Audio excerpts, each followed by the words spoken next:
weekday. Oh,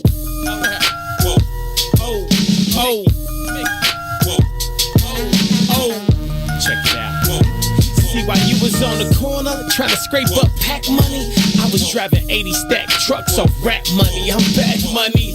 If you want it, come to the hundreds and ask for me. Meet them OGs that'll blast for me. I'm right here. Ill Adidas, $400 jeans on me. Itchy with no safety, a loaded magazine on me. Southside, that's as wild as it gets. And no, I never sold crack. That's some house nigga shit. I'm not judging, but every man that's a man gotta stand by his principles, and I'm not budging. That's Mickey. You can take it how you want, but you can never be me. You can fake it how you want. I spit that uncut raw. You can bake it how you want. Break it down any way you like, you get the same result. Get in tune. The elephant in the room has now assumed pole position. Whoa. Oh. BJ, get him, come on. Reporting live from the gutter where that butter get gorillas jobs. That's why we call it work. The same work will get a nigga robbed. I throw my dice against the concrete. If the bitches pass, see you later. Grab my paper, tell us later, kiss my ass. This the jungle, baby, I'm a lion. Try me, I'll be firing. The same banger saved Private Brian. You the prey, you survive and hide. Better pray that them vultures and them rovers don't go flying by him. The mother niggas just so-so. How Lindenberg for nigga this hot in the cold go. I went from 20-inch assassins on that Osmo to that pretty 760 sitting low on them bozos. Those are big shoes, you motherfuckers is so slow. Get caught without your heat in these streets is a no-no. Baby need Pampers, daddy need that photo. It's bread or nothing, big old niggas, you see the logo. Whoa.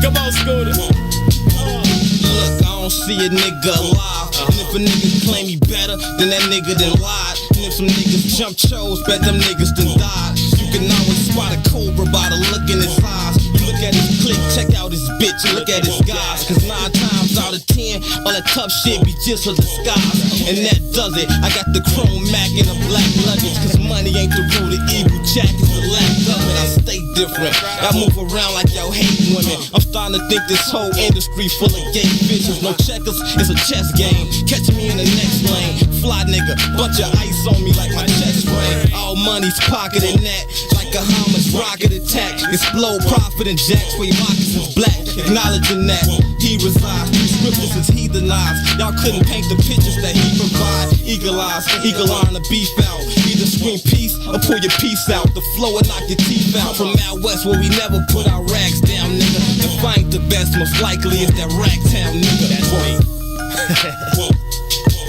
All I can see on this beat. Whoa. Hey, haters, keep hating. Y'all inspire me.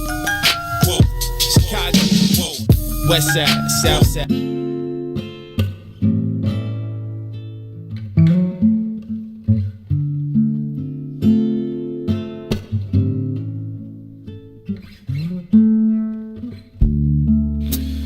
If I gave you my love, I tell you what I do. I'd expect a whole lot of love out of you.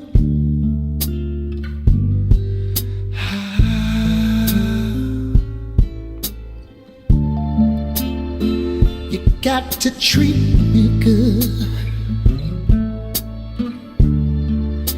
and I'll be good to you. There's a whole lot of things you and I could do,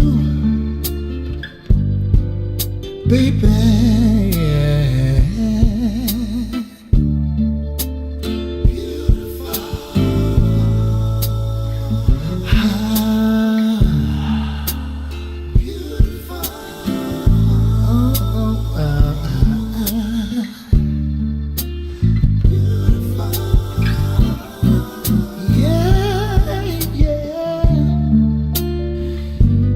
Beautiful. beautiful when you get right down to it. Yeah.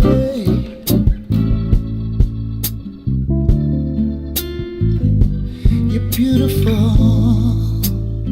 And I wouldn't change one thing about you. Yeah.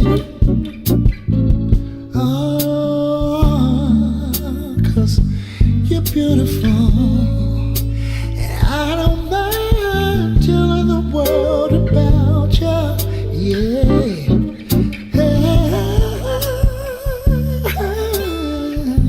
You're beautiful. And what about the way you love me? And the way you squeeze me. Simply beautiful. Yeah.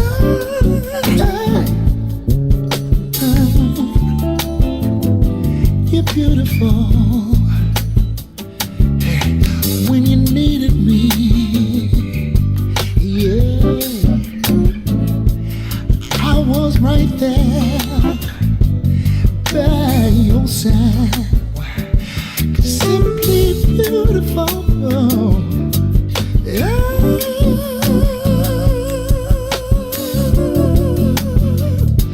You're beautiful. I wouldn't change nothing about you. Yeah. 'Cause you're beautiful. Yeah. When you get right down to it. When you get right down to it. Yeah. When you get right down to it. Oh.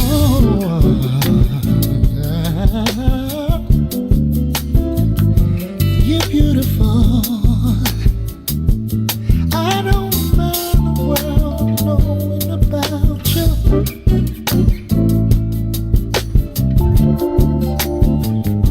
You're beautiful.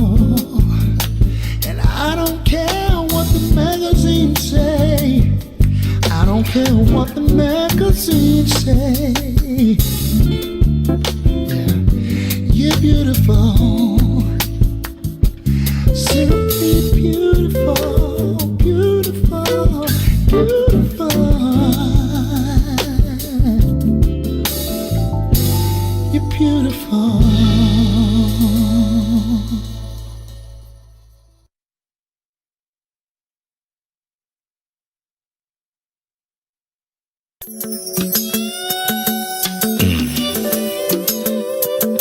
You sure looking good tonight, baby.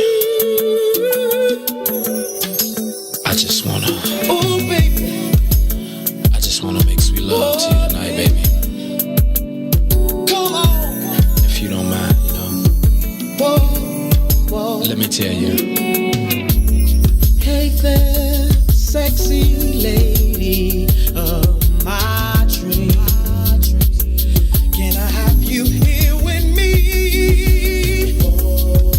I just wanna love you down.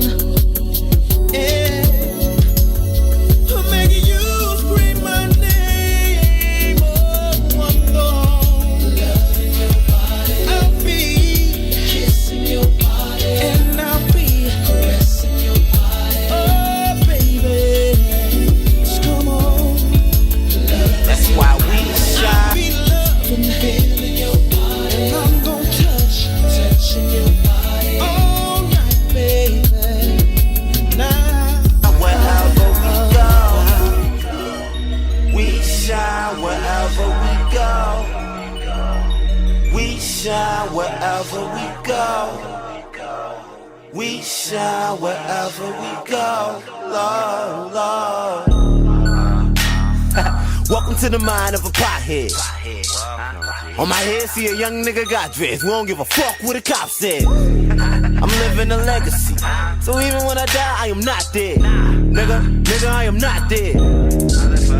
Fuck with me. Great afternoon, you wonderful people. We appreciate you tuning in to I Said What I Said. We are broadcasting live from the What's in It for the Black People Media Studios on this beautiful Friday, on this Relationship Friday. As per usual, I am Toussaint Werner. Usually I'm rocking with my player partner, Herb Howard. And on Fridays, we usually got Mary Q. Howard, too. So she's here today. She didn't already started out fronting, so I don't know if I should introduce her first or not. You going to talk about our new hashtag? Oh, yeah. No, we ain't going to bring the new hashtag up. We ain't going to bring the new hashtag up Can't say nothing? It's going to come out a little bit later. This is about already bananas right now. No, I'm just saying. Yeah, it is. You started it. Yeah, I just want to support the movement. Happy Relationship Friday, talking about some supporting the movement. And we have Miko. Hello, I'm just here so I don't get fined. I don't know what I walked into. Miko Monroe is here so she don't get fined. So look, as per usual, we take Fridays to talk about relationships. Now, Herb has a little bit more in the intro where he talks about how we discuss issues that surround black people and how we can get the collective to address issues that are either hurting or helping black people. Mm-hmm. And today I wanted to address something because we don't usually talk about relationships from this standpoint. We usually talk about how to build black relationships. But there's a movement in these streets that I'm seeing where our sisters are choosing the white boys out at outrageous numbers. And I thought it was just me. It's outrageous. I thought it was just me at first, right? So I said, maybe I'm just seeing, like if you go to Mariano's on a Sunday, that must be the mixed couple hour. Where? Mariano's on 39th. Mixed couple hour. I went in there and I felt like I was in the Twilight Zone for a minute. I was confused because there was so many mixed couples in there. I was like, they must choose this day specifically to go shopping. Couldn't believe it. Oh, Lord. That's a serious I see what's about to happen in here on Friday. Yeah, it was outrageous, right?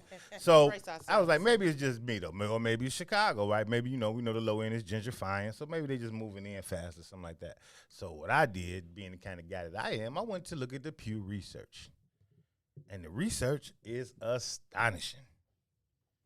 Of every race, every ethnicity, the only one that is on the rise consecutively since they started keeping this data is black men and black women. So I'm going to shit on the men, too. Let me not say shit, because you can love who you love. Right? Bolingbrook, baby. That's right.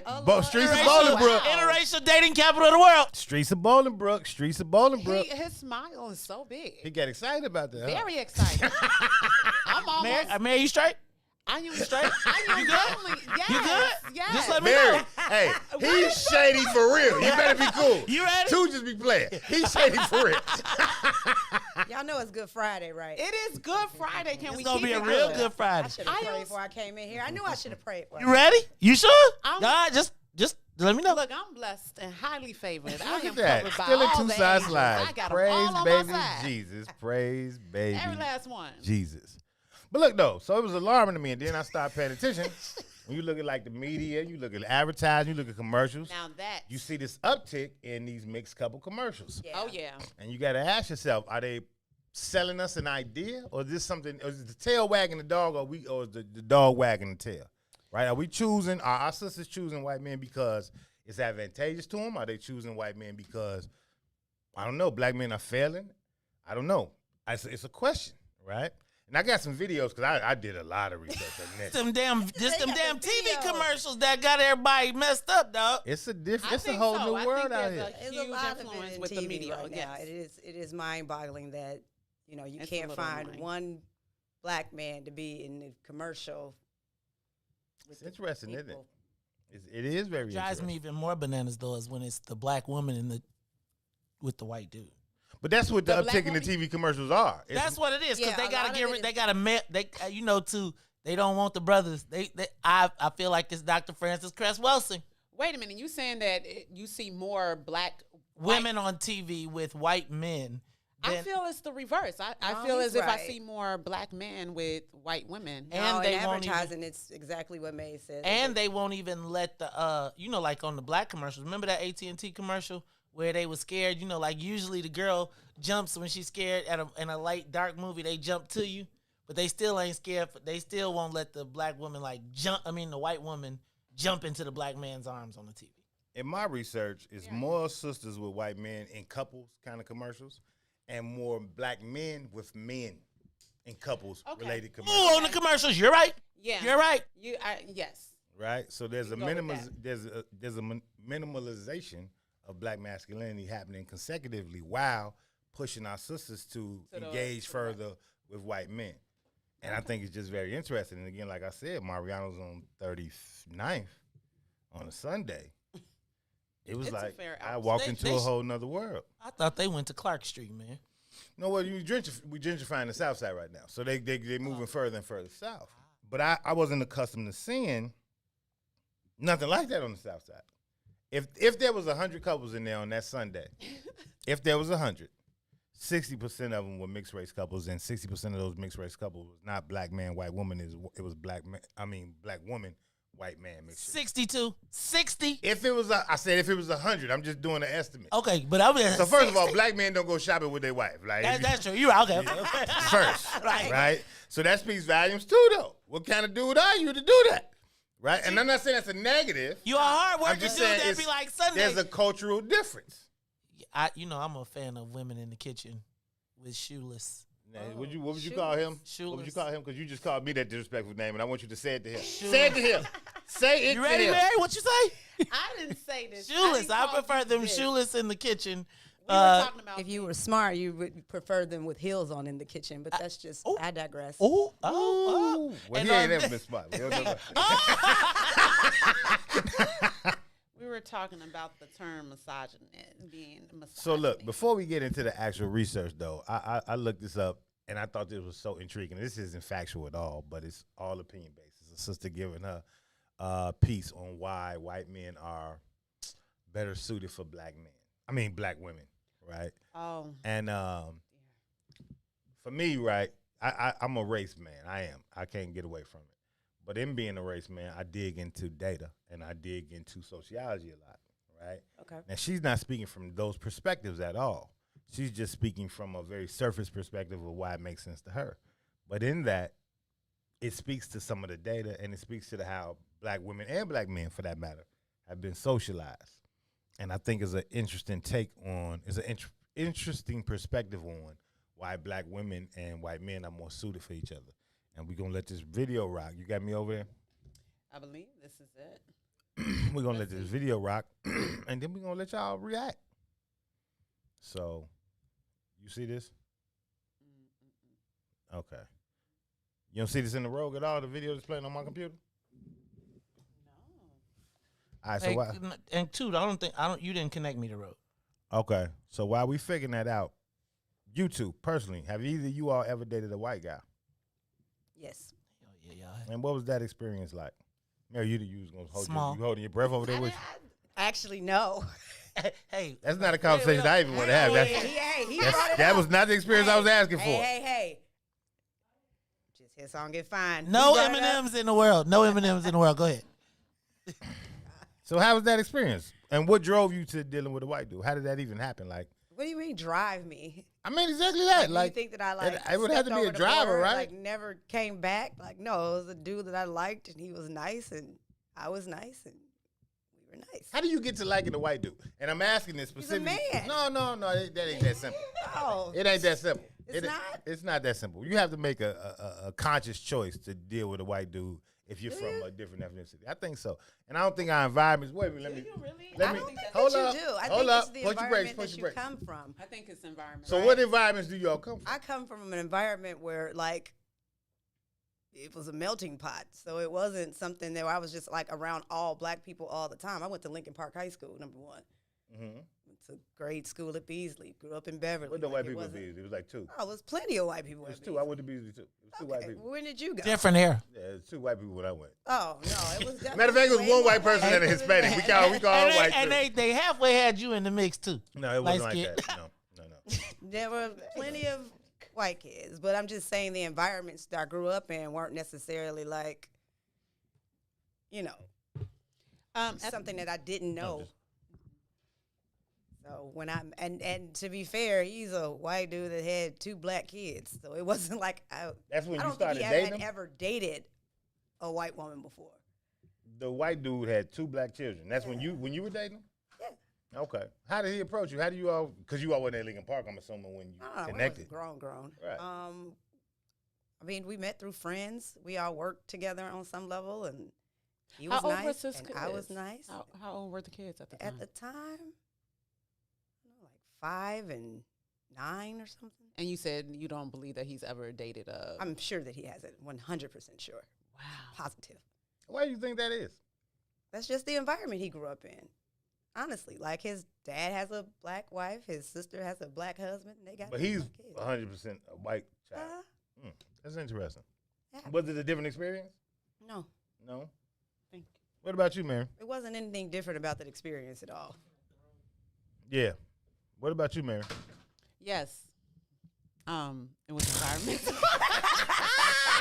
Yes, I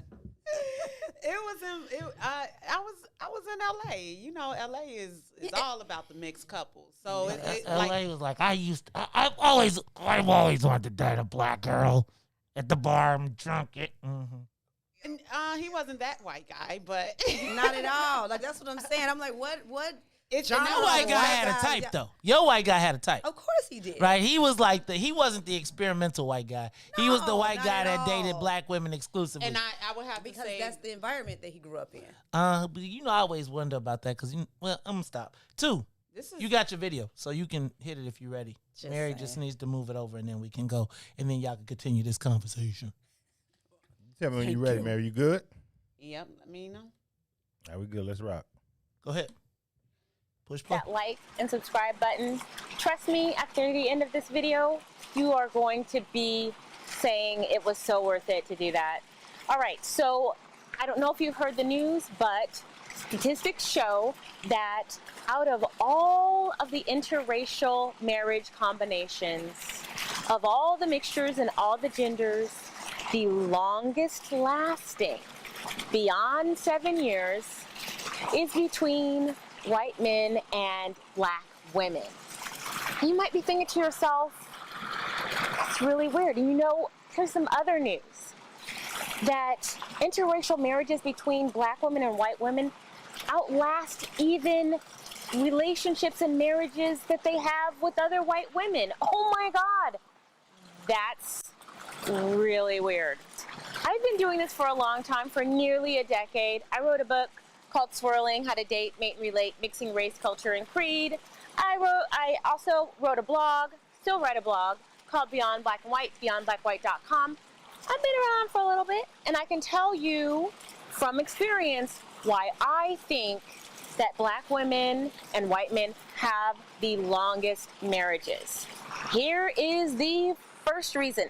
And just so you know, it's not in any particular order. The first one. We are both the fighters in our culture. Look at all of the protests, look at all of the activist program, everything. Black women are at the centerpiece of fighting for our culture. White men also at the centerpiece of fighting for things that they believe in. Both of our gender opposites kind of sit back and be the damsels of distress. They kind of sit back and say, we deserve to be rescued. I know this isn't PC, but it's the truth. Black women do a lot of the heavy lifting, and white men continue to do a lot of the heavy lifting without a lot of thankfulness and without a lot of support and with a lot of resentment from the other gender. Sorry, but it's true. Second, neither one of us are spoiled by our counterparts. Black women are not a spoiled group of women. We've had a lot of hardships. So we don't have a sense of entitlement that says, well, you know what? Just because I'm pretty and my hair is blonde, you need to do everything for me. We are not like that. We aren't that way. White women, for some reason in the past few decades, sort of make white men feel like they're the enemy, make them feel like they need to be on the defensive, that they're doing something wrong, that they're evil in some way. It's the same thing for black women. We are both not spoiled. So when we come together and we find each other, we're grateful. So the next reason, we are both criticized and undervalued by our counterparts. Need I say more? We are. White men, I see I'm not saying y'all are off the hook for some stuff, for some treachery, but you guys are constantly criticized for one thing or another. You're constantly in the position to have to defend yourself. Black women, we are also in that position, constantly being criticized by the men of our group. So again, when we come together, we are grateful for each other because we don't take each other for granted. We appreciate each other. The next thing, we appreciate the value of gender roles. Black women are so happy to be feminine. Like if you say to a black woman, baby, I don't want you to have to work 12 hours a day and have my babies and cook and clean and this and that stuff. I want you to have my babies, cook and clean, have sex with me, but you don't have to work. Are you kidding? Yay! Black women have to do all that stuff without the benefit of having somebody there to provide for them. So we very much buy into the feminine gender role. And what I can tell you as someone who is a stay-at-home mother and really understands how incredibly privileged I am as a black woman to not have to carry a huge load because it's expected of me, and that this struggle existence is something that is just by default I'm supposed to just do. No, we are grateful for the opportunity to be in those feminine traditional roles, whereas our counterparts maybe are not. A lot of times, black men feel like they are the prize.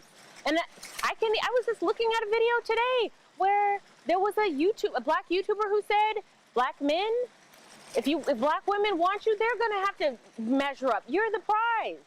I'll put that link in the description box if you don't believe me, because I know it's hard to believe. Some people think I'm making this up, that I'm just being hateful. No, I'm just telling it. I'm just laying out the facts that are there and obvious if you just open your eyes and look. All right, next thing. We are familiar with what's really out there, and we appreciate each other. There's more. We know the crap that's out there. We have seen it. We have done it. We have suffered under it. So when we come together, we're like, You all want to comment. Your mics are hot. It's like a feather bed. I was just trying not to cuss. Here's the last one. Oh, it's a feather bed. Black women are less passive aggressive in their communication styles. I think this has some validity, though. There's less manipulation. Not that I agree with none of it. I think it has some validity in how we approach white people in general. Black women are pretty straightforward. You don't have to wonder and how we think of what's ourselves, wrong with and how them. women think You of don't have themselves in to relation to our community. figure out what it is that she's feeling, or if she's upset or whatever. She's going to be upfront with you. Some of us are more upfront than others, but many of us just haven't been enculturated in that passive-aggressive communication styles that white women have. So we just tell you. Y'all ain't passive-aggressive. So these are just some of them, but if you guys have other reasons, those are just the ones that I came up with out of my own head. But there, I'm sure, are a lot more. Let me put out this disclaimer because I know people are going to be. She sure is a lot more than she gave us a disclaimer. It's just a disclaimer. What are you trying to say? That white men are perfect and black women are perfect? No.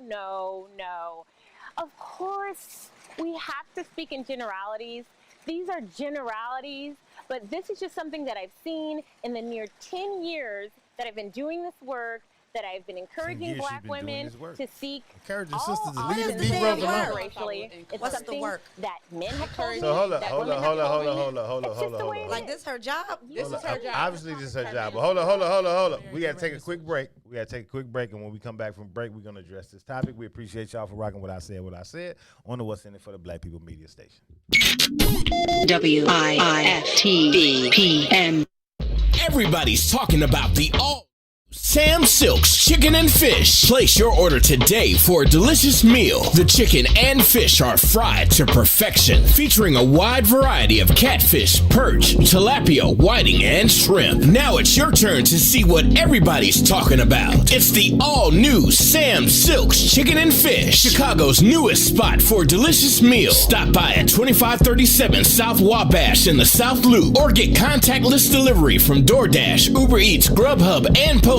For more info, call 773-807-9010. 773-807-9010. Sam Silk's Chicken and Fish is open just in time for lunch, or take it to the house for a delicious dinner. It's Chicago's new spot for perfectly fried chicken and fish. Don't wait any longer. Try it today. Sam Silk's Chicken and Fish, 2537 South Wabash in the South Loop. Sam Silk's Chicken and Fish. Shop at Black-owned and operated Solo Beauty, where you are appreciated and respected. Located at 8158 South Cottage Grove, Solo Beauty can supply all of your black hair care needs.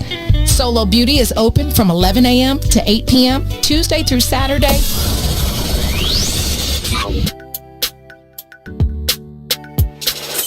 Sissy's Taco Bar Pop-Up is back with more hours and more days. Check them out at their new pop-up location at the Woodlawn, located 1200 East 79th Street. Sissy's Taco Bar offers authentic street tacos infused with international soul. Now every Tuesday, Thursday, Friday, and Saturday at the Woodlawn from 12 p.m. to 7 p.m. New vegan tacos have been added to the menu too. Visit sissytacobar.com for more info. Day one.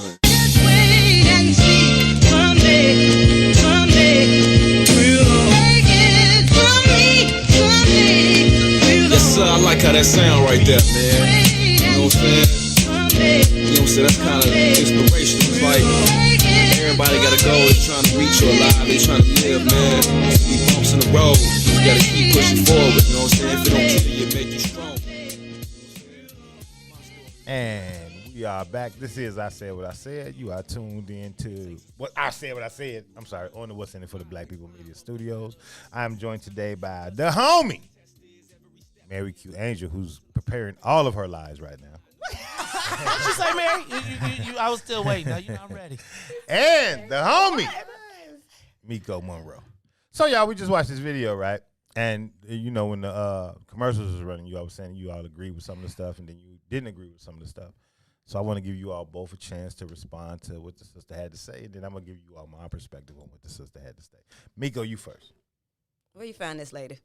On YouTube, just like you find everybody who's smart. Oh, she's smart? I'm just saying, that's what this YouTube She's scholars, not YouTube dumb. University. She's not dumb. It's a lot, but I'm saying, like, if you just want to date a man with money, just say that.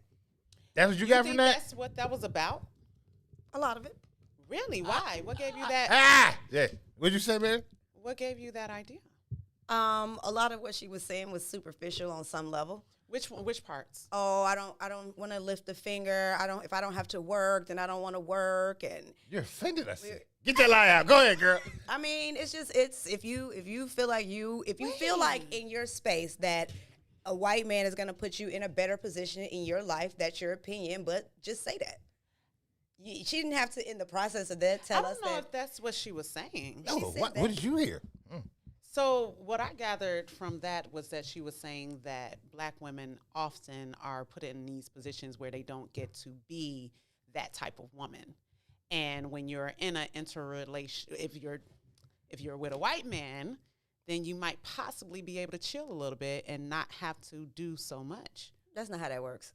What do you mean that's not how that works? I've done that. That's not how that works. Done what? What do you mean? Dated a white man. But for a long time. It wasn't a short-term situation. That's not how that works. You mean as far as like being able to be more in your feminine qualities? Yeah. I mean, I'm feminine all the time. So it's like if you choose, like, you know, and this is a different conversation. Every woman is different, right? Mm-hmm. So you can't go into your next situation and treat it like your last, right? So on some level, you have to teach a man how to treat you. You can teach any man that. It doesn't have to be a white dude where it's like, oh, she said we're not passive aggressive and like all that stuff. And what I read from what she's saying is like she doesn't get the opportunity to just be a lady. And I think that's. Can you say bullshit on here? Yeah, you can say bullshit I on think here. That's some bullshit. I think that she is projecting this stuff that she is learning into this space. So being with a white man, what did that teach you about yourself as a black woman? Nothing. I was a woman first. But as a black woman, what did it teach you? Didn't teach me anything. It taught me that when men are being managed, they're all the same. So how was your experience, I'm Mary? just saying. Mary?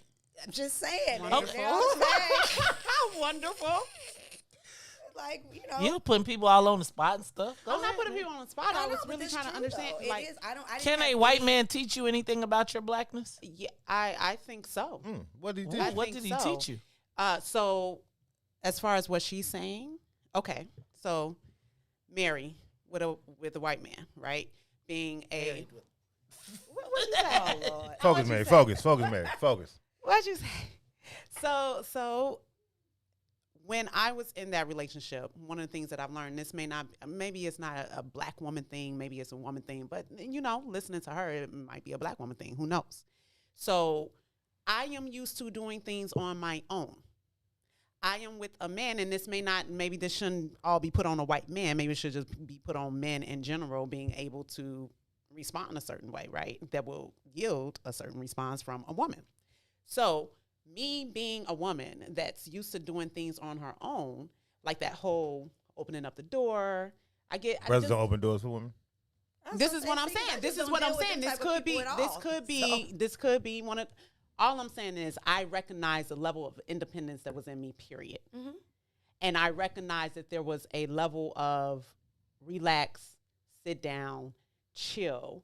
And for me, I realized that when you look at, say, for instance, a white woman who may grow up and her dad is in the home and responsibilities are taken care of, and she doesn't necessarily have to take out the garbage or play more of the male role, because white daddy is in the home, as opposed to a lot of black young women that grow up without their fathers, and you take out the garbage and you cut the grass and all of these things. You learn a certain level of independence.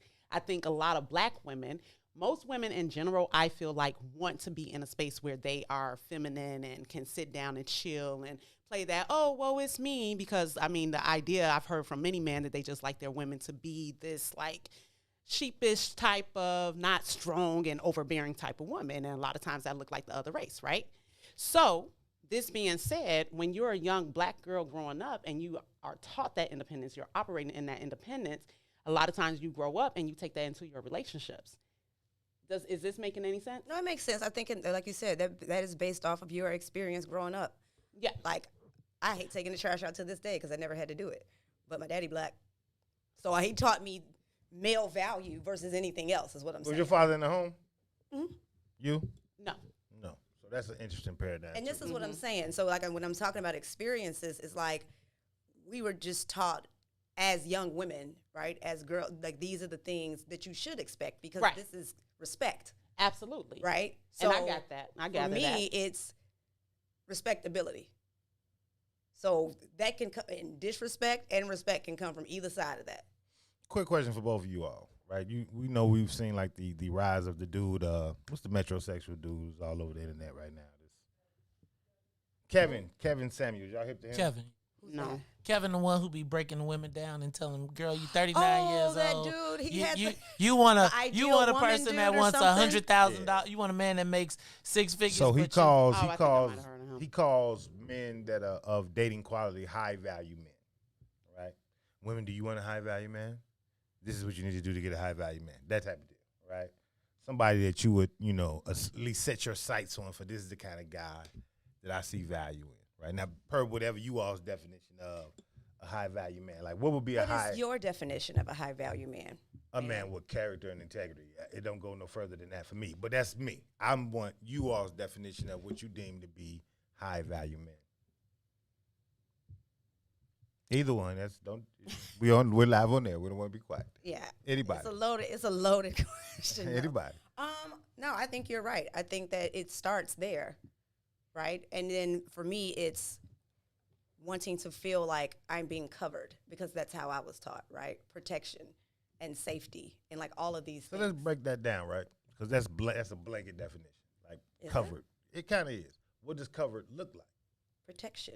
What does it look like? What does Respect. protection look like in this society? For real. Now, I don't want to be let's in a dig space deeper. with a man where I ever have to worry about my safety or disrespect or have to second guess anything about it. Okay. To me, that's covering. Like a man will What make could you feel quantify like as that. threatening your safety?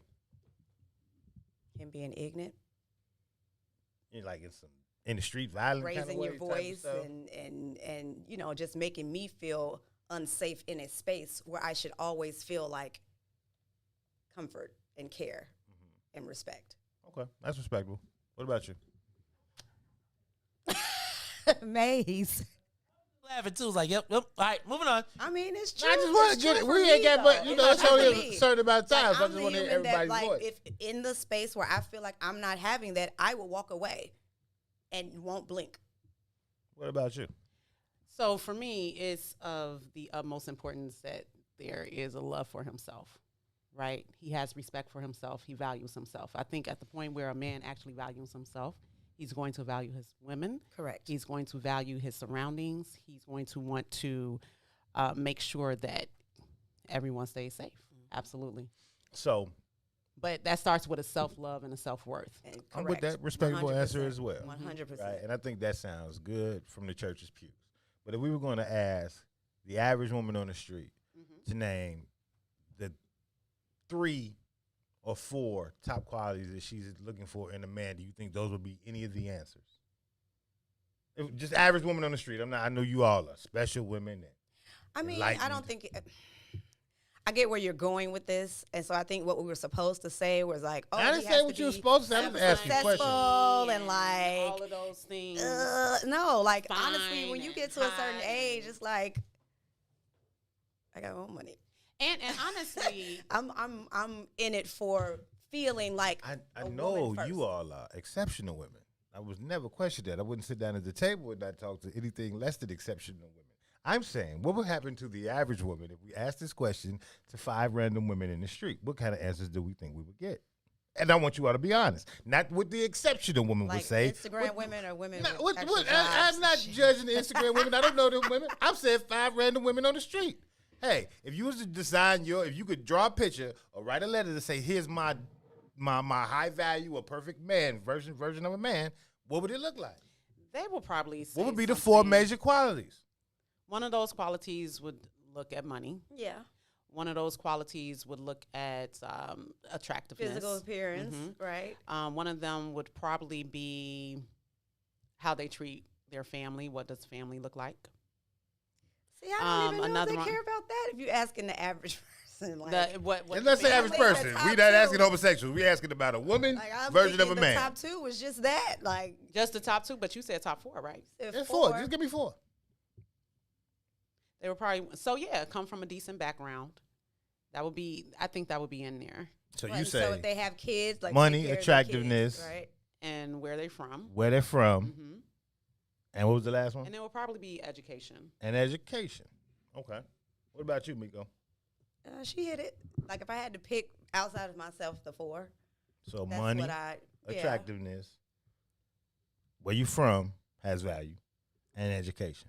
Yeah, I think that would be. So, So let's this look at is it. this Hold up. This is strategy here. This is You are strategy. having way too much Too much fun. No, Like, I'm just Way too asking much fun. questions. I'm just here so I don't get fined. Strategic. So out of that, So much fun. money, attractiveness, Uh-huh. where you're from has some kind of value, and what was the last one? I'm sorry. You said education. Yeah, Education. you'll probably look at education. So when we look at the social metrics for the social norms in the black community, how many of those can the average black man fit into? He could be attractive,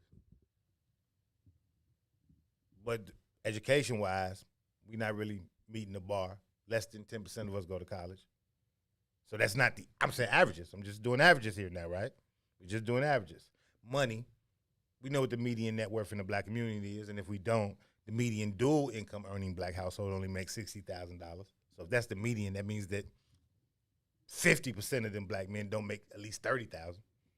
And then there's only 1% of our black community that make $100,000. So if that's the qualifier, let's not say 100,000 qualifier because only 10% of Americans make 100,000. Let's say 70,000 is the qualifier. So we probably got about 6% of men in that qualifier, in that quadrant. Doing the most. I'm just asking questions. I'm just asking questions. So we got about 6 to 10% of men in that quadrant. Where you from? Well, we're poor. We just established that. So we're probably from poorer communities. Now, I don't know what where you from means. Is there some value attached to where you from? I guess more the type of experiences. If you're from Bolingbrook. Or Lincoln Just Park. your experiences. Like, what have you experienced? So in what life? part of that adds or takes away value? From your, where you're from? Like, what part of those, because, different experiences create different shit. So I don't just want to generalize that statement. Like, for me, I need to know that you've been off your block. Okay. So has some experience, has been exposed to something. Yeah. You with that? Yeah.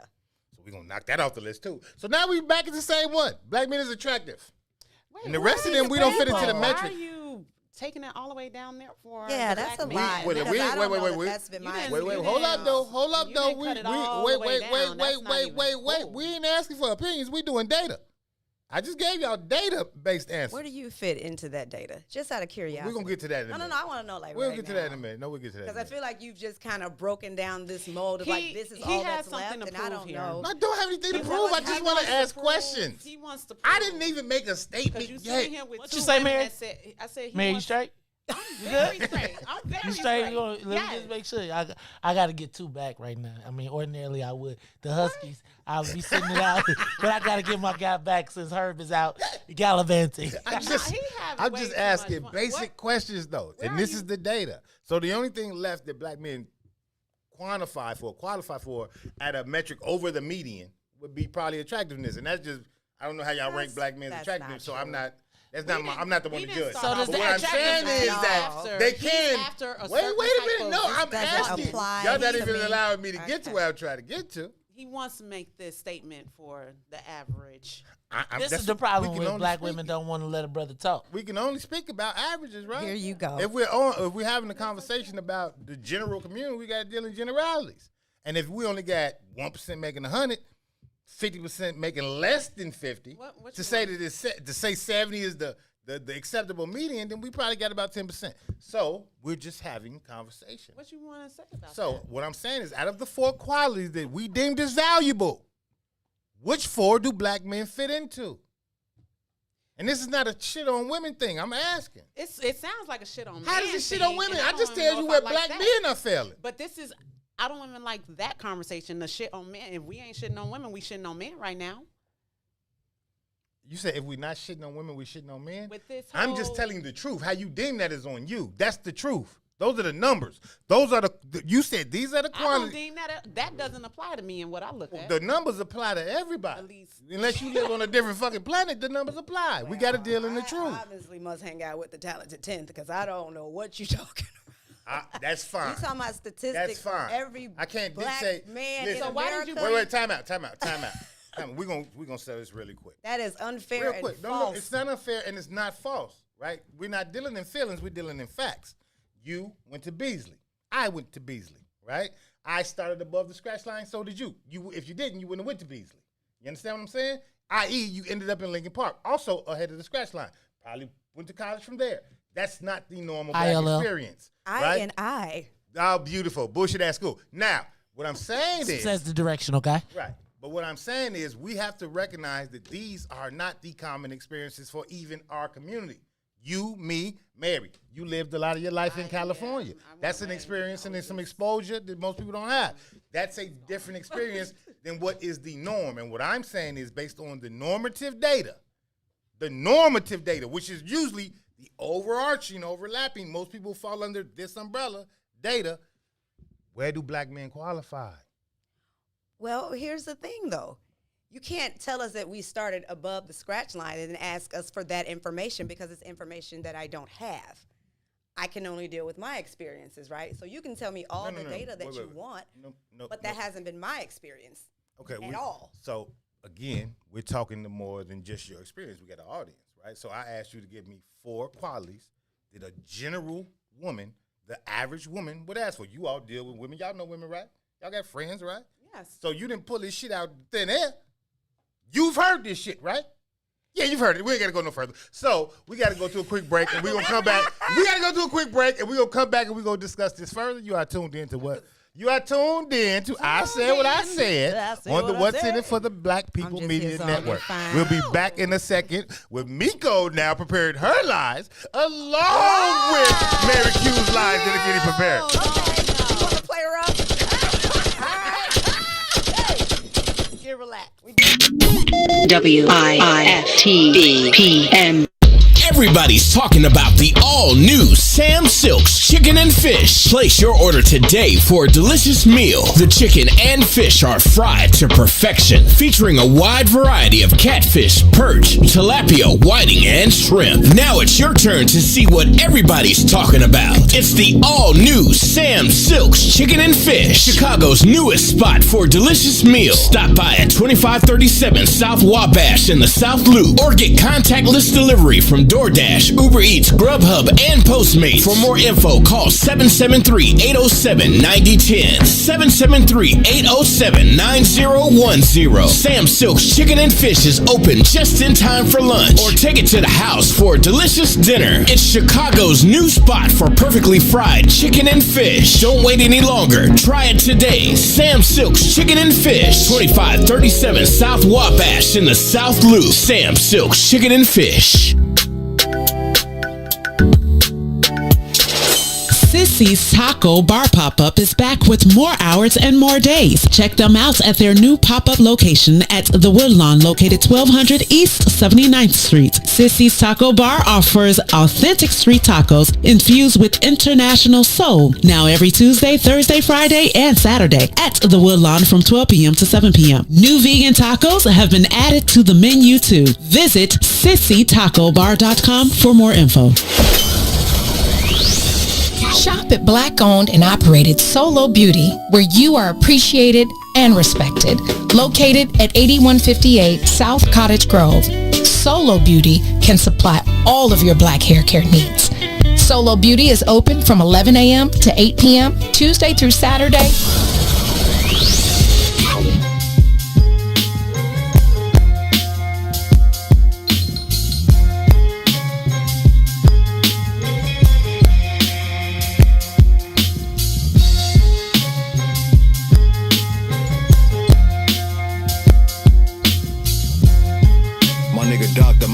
Behind the boards, custom, ain't no heroes or role models where I'm from for us to follow where I'm from. Just some niggas throwing gang signs and hollows where I'm from. They pop pills, sip lean, and bless bottles where I'm from. If you still ain't figured it out, nigga, Chicago where I'm from. Home of some of the most notable women and men to exist, but the only stars niggas on their heads, the fin and the six.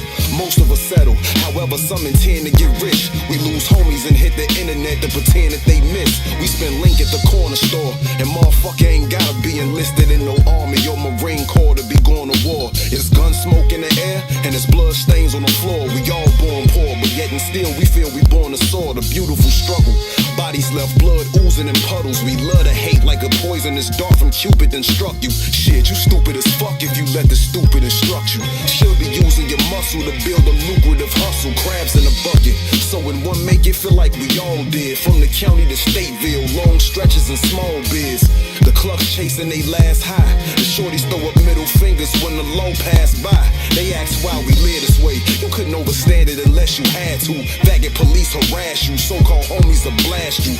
Her message to out of towners written in blood. Don't take your dumb ass to the hood if you ain't plug. Spit with the curse of Capone. You gotta live with all the words you condone, then it's on. They'll kill you dead, then bring the hearse to your home. Back in my shorty days, niggas will put a 40 to your sporting waves. Nowadays, these niggas thugging on phones. How it's nice, I used to play for the Dome. Philly been killing. But when you ball, get you a gun, it'd be like Ben Wilson, the pin drilling. Fuck how out of towners view the shot. I'm out west where every conflict crucial is do or die. If it's war, it's gonna be to the death. It's you or I. I come at peace, but if you touch my body, that's suicide. And my bloodline is niggas that'll kill and move a pie. I got a QP and sold it to my mans at U of I. My pop told me, just get through high school, then you decide. In the shy, it's the six to the fin. Choose a side, move and slide. The city don't wanna see you with shit. From politicians to the preachers, hard to see who legit. Welcome back to I Said What I Said at the What's In It for the Black People Media Two is trying to Studios. give us With away to these white two women men. who are draining Two, every who last hurt you, bit Two? of my Trying to give positive us- energy Who hurt when you, the mics Two? are off and on. Somebody hurt this man. Two And said I think he he need a can hug. see why white men want y'all. He trying to give us away to Who was he white talking men. to? He was No. talking to. Who was he talking to, He y'all? said to us, "I can see why white men want y'all." I want to know who hurt you. I think all men want you. I think black That's women what I are wanna beautiful. know. I think black women are the most beautiful creatures on this planet. God did you made make y'all that first because statement? y'all are representations of God. I think black women are everything. Y'all, this is what we call pump faking because he was just off the stand going off, and now it's queens of the upper No, echelon. y'all of just the can't earth. hear. By. Y'all can't hear. I was trying to explain the point. I wasn't never What's your knocking point? down black women. What's your point? So we're gonna go to the comments real quick. Cause Celine, So you're not gonna tell us who hurt you? nobody hurt me. And you're not gonna tell us the point. I live in the spirit of love. I don't allow people to hurt me. Oh, I walk through hurt. I accept it. I embrace it. So it don't hurt me. It grows me. See, I'm so cold. Y'all can't fuck with me. You can't Look fuck at with you. me. I'm just saying, y'all can't fuck with me. You got man. a lot of poems in Keep it that a little buck. spirit, don't you? Keep it a buck, oh, yeah. hey man. Can't fuck with me like that. I'm too cold for that. I ain't gonna get caught up in that kind of silly shit. I'm you know colder than what? that. Face all red. good for you two. I'm light skinned. I can't help it. It was white people that raped my grandparents. What it is. So anyway, What? Did you walk through that one? I'm just saying. I did. Did that one grow you? It surely did. You see what I mean? I'm just here so I don't get fined.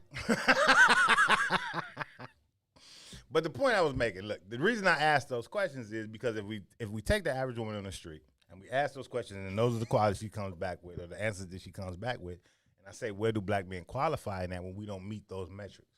I think we have a false idea of where we really put value, where the value really lies in relating, one. Now, not y'all. I said we, right? Because when you all answered, I should have answered first, too. I should have been cool on my answer. Because I started the character move and y'all ran with that shit. I should have just let y'all roll first. And maybe we'd have got a different answer. I don't know, but whatever. No, you wouldn't have. But I respect it, though, because I know I don't hear that a lot, right? And I know y'all don't hear that a lot. We being very honest. We don't hear that a lot. So there's not very much value placed in black masculinity in the first place. And what the sister was saying in her video kind of agreed with that, right? If we go back to the major point she made in her video, and this blew my goddamn mind, she said that both black women are white men and white men are fighters for their culture. So without saying that, what she's really saying is black men is weak as shit. Nigga, you gay. Oh, Lord.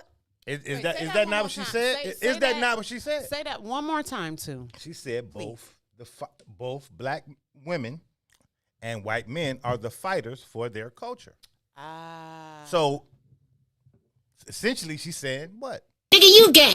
Black men are weak, right? I mean, I we don't know agree if or she said disagree. black men are weak. She I- just said that they aren't the fighters of the culture. So what does that make you? Because what's the role? Would you say a man's role was? You ain't said a it, fighter. man. What are you? What'd you say? Because you said a man's The role was to keep you protector, what? to Covered. Covered. you And if you're protect not a fighter for your people or your woman, then what are you? Yeah, let's stop bullshitting each other now. Come on now. Say it. Say it with your mouth. Say it with your use your throat. Say it Come with on. your mouth. Come on. Say it. What was the question? Oh, God damn it. I'm messing with you. Nigga, you gay.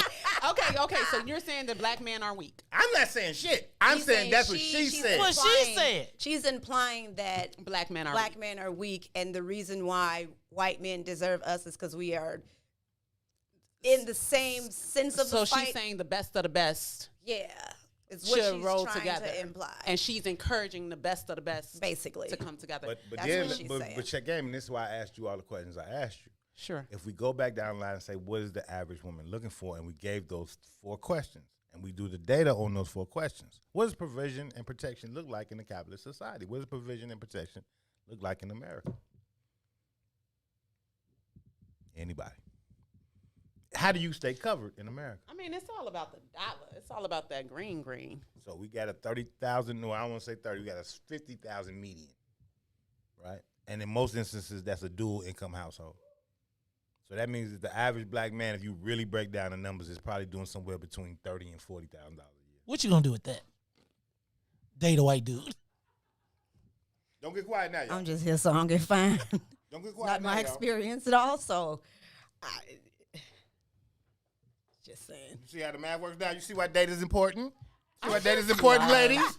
See why data makes sense, ladies, instead of just aspirations? I mean, here's the just thing love- about that. We're talking about aspirations and all of that, but then if we're gonna have this conversation, then we talk about covering and provision and how hard black women love. The truth is, some of y'all just wasn't loved properly, so you don't know what that looks like, and so it becomes. I would agree with that. This I would agree with that. weird kind of thing in the middle because it's like we're trying to do that, and it just seems like over love. I agree with in that. space. And there's so a you missing the point. I mean, we're not missing the point. No, I'm 'cause I saying- think it applies to women too. No, what I was saying is when you're in those situations, you miss the point of what that love looks like, trying to, And overcompensate for something else. And that's exactly what she was saying, that when you get into that type of relationship, an interracial relationship, you are able to relax in that type of love. Miko came out the gate with it. She said, if you just want money, then ask for money. That's what we could break down all that bullshit she was talking. And that's how I feel. And like it all you broke just- down to, hey, I want some fucking money. I want to be able to allows become But wait a the minute though, life of I'm not gonna knock her saying I want some money. Right. Because in the same thing you said I want to be covered. Right? And when I add, and I gotta go back to what that means. But I think, Wait. When we go back to covered, it has to be provision and protection, right? That's what covered means. That's what safety looks like in America. Disagree or agree? In America, sure. Well, we in America, goddammit. We ain't talking about Germany. In America, sure. So I definitely feel like at the end of the day, women want to feel safe. And that's different for every single woman. So for some women, money makes them feel safe. For some women, attractiveness makes them feel safe. Being a thug makes them feel safe. Like whatever will allow that woman. Some women attract some crazy ass men because crazy ass men make them feel safe for some reason. And this is a fact. I mean, So you look at your it's friend not circle always like that. Yeah, everybody's different and how Everybody's they feel different. protected. Yeah. You know, I choose what I choose. Somebody else might choose a person who's a little louder than I would, a little aggressive, a little that. But maybe that's not my experience. Maybe my experience and protection, and it comes from a different place. But let's deal in the generalities, right? We have to deal in the generals. We stated that. We stated the generals. In the general's perspective, money would have to rank very high on that stature. So what is your solution? See, we missing the point there. Stop jumping it's to not a let's missing have the point. It's just that we know that this is a problem. Listen now, we walking the line. We got a whole nother hour. We'll get there. We're walking the line and trying to explain The man trying to have a show here, woman. Trying to have a conversation. You can't go to the last page. You can't you got to read the whole book. You cannot read the footnotes and say I understand the test. This is not how I'm it gonna works. get Alvin because let me say what he just said. What did Alvin to be covered? Alvin Norton. What to be covered? Get your ass a blanket. I think Macy's got a sale. And while it's a joke in that, right? I missed it. Say that one more time. He said what? He said what to be covered? Get your ass a blanket. I think Macy's is having a sale. So you take the serious part of like black women don't feel protected and we want And to then be covered, turn it into a and blanket. You turn it into that. That's the problem. Alvin, I love you. But Nigga, you gay. That's So the look problem. though, but look at I live. So the problem is that black men don't take the idea of safety serious enough for their black women. Ooh. So I'm a fully disagree with y'all there. But I'm also, and I'm not a man. said it, I listen, didn't I'm not caping for men or nothing. If you all pay attention to this show on a regular basis, it's a masculine energy show. Yeah. Right. Yeah, but in of that course. same And I vein, appreciate that. But in that same vein, I call men to the task. Right. We got to be honest about our polarities and our position in this American paradigm. Right. So when I spew the data, I'm not saying that shit to say, hey, women, y'all on bullshit. I'm saying, hey, men, you got to grow the fuck up. It's part of the game. You know what I mean? But in that same vein of, hey, men, you got to grow the fuck up. Hey, women, you got to understand what game we're playing. What game are you playing? Right? So at the end of the day. What game are you playing? Be quiet now. At the end of the game. You see how? Let's see. At the end, so she called me a misogynist 5 minutes before we walked in the door. That's only because. Yeah, we can't hear you, baby. But I ask these questions because we think we create our relationship norms, and we don't.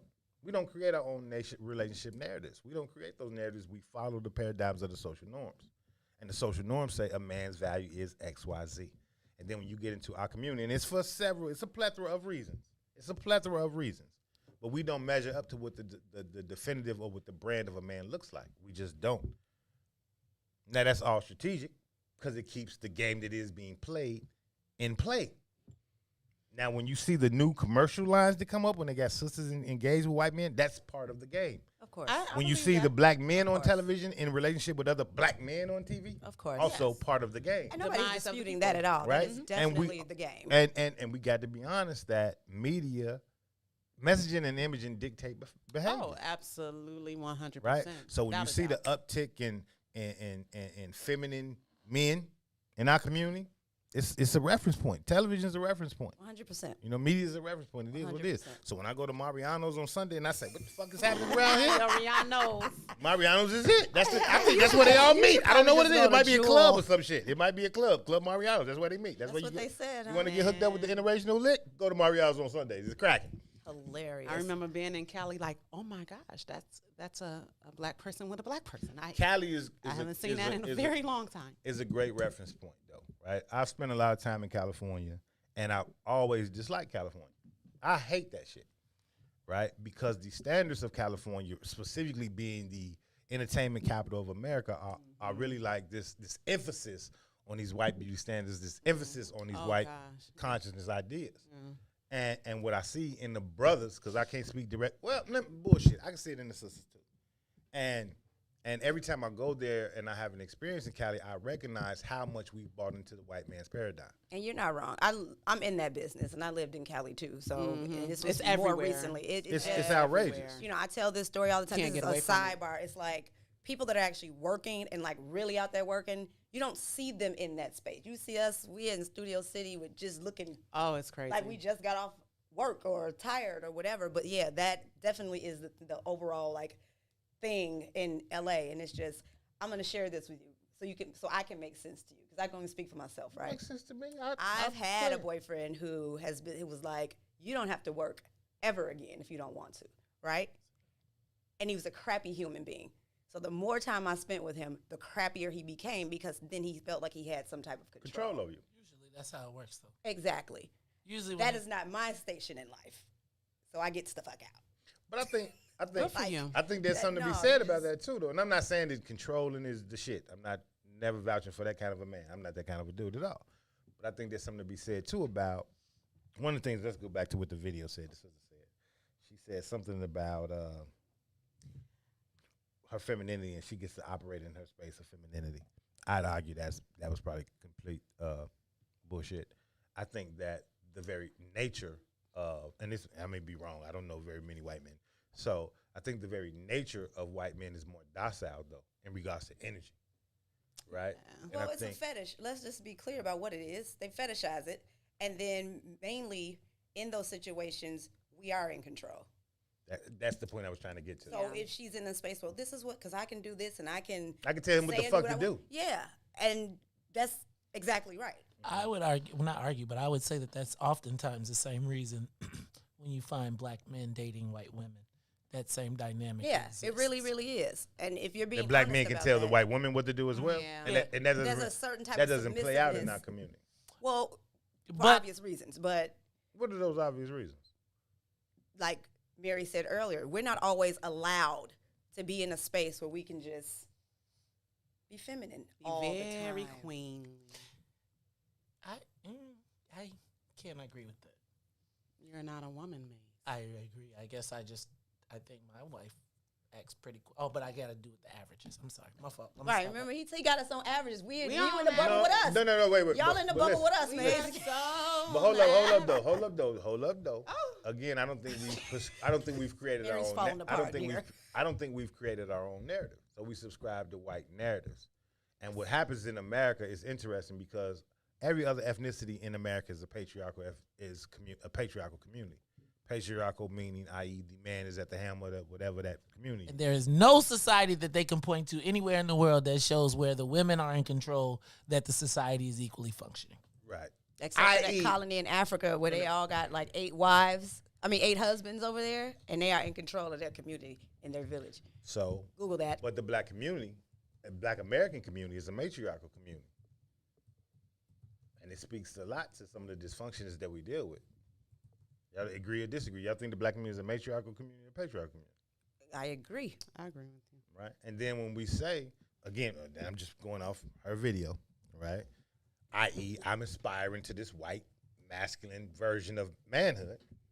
And then the community we come from is the exact opposite. We have this kind of black, feminine, matriarchal society where y'all want that position too.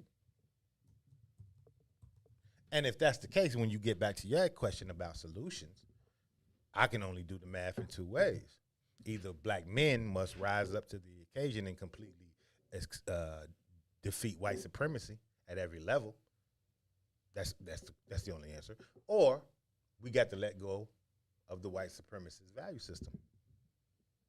And then when you let go of the white supremacist value system, well, then that blanket or that covering it ain't from Macy's no more. That's the reality. You know what I mean? That's the reality. So either I got to defeat the whole fucking world, or you got to say, man, I ain't really into this.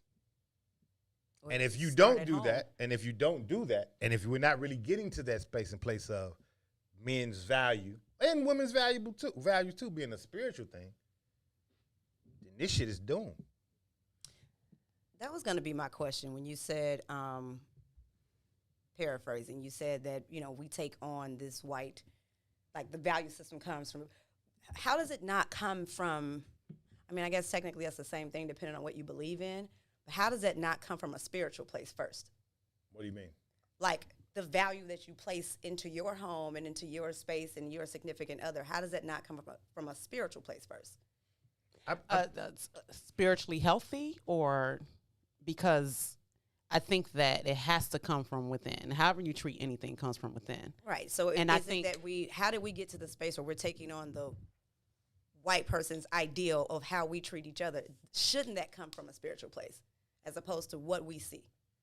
And I'm not saying it's right. I'm just saying, shouldn't it come from that place Shouldn't first? it?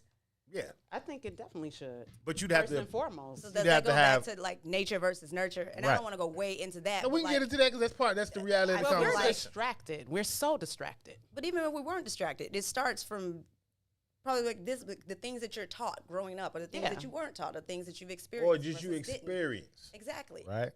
Or that you experience. But it's like Mary just said, it's that machine never turns off.